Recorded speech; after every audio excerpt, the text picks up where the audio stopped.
కొత్త రాష్ట్రం ఏర్పడితే రాష్ట్రానికి నీళ్ళు రావద్దా? కేఆర్ఎంబి జిఆర్ఎంబి ఓ డ్రామానా, దొంగ డ్రామా. దమ్ముంటే కేంద్ర ప్రభుత్వానికి మొన్న నేను పోయిన 3 నెలల కింద పోయినప్పుడు ఆ మంత్రిని అడిగిన నేను, ఏమైనా ఎందుకు చేయరా అసలు మీ కథ ఏందని. మీరు సుప్రీంకోర్టులో కేసు వేసిన సార్ విడ్రా చేసుకోమని. విడ్రా చేసుకున్నాం.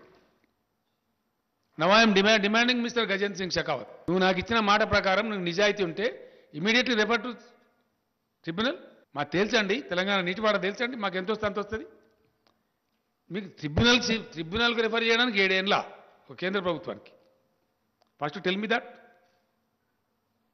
What is your answer? What the state president is doing, what the union minister here is doing. ఇక్కడ గెలవాలి, ఓట్లు కావాలి. తెలంగాణ నీళ్ళు వద్దా మరి? ఎందుకో మాట్లాడరు, అడ్డం పొడుగు మాట్లాడతారు ఇక్కడ. So only before a month Supreme Court have allowed to withdraw that petition which was filed by a state of Telangana, and then only our role have been started. Me a couple of times and requested me to establish this constitute this tribunal.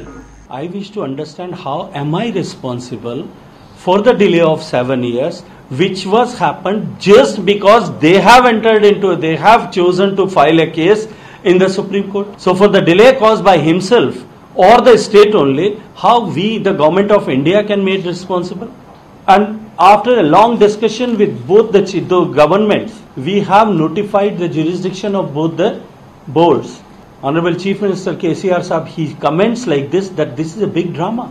Hi friends, మా today tomorrow YouTube channel చూస్తున్నందుకు చాలా thanks. మరిన్ని latest videos కోసం వెంటనే subscribe చేయండి. అలాగే ఈ bell ని కూడా రింగ్ చేసేయండి. మా నోటిఫికేషన్స్ అన్ని మీ మొబైల్లో వస్తాయి. అలాగే మా వీడియోస్ మీకు నచ్చితే లైక్ చేయండి, షేర్ చేయండి, నచ్చకపోతే కామెంట్ చేయండి.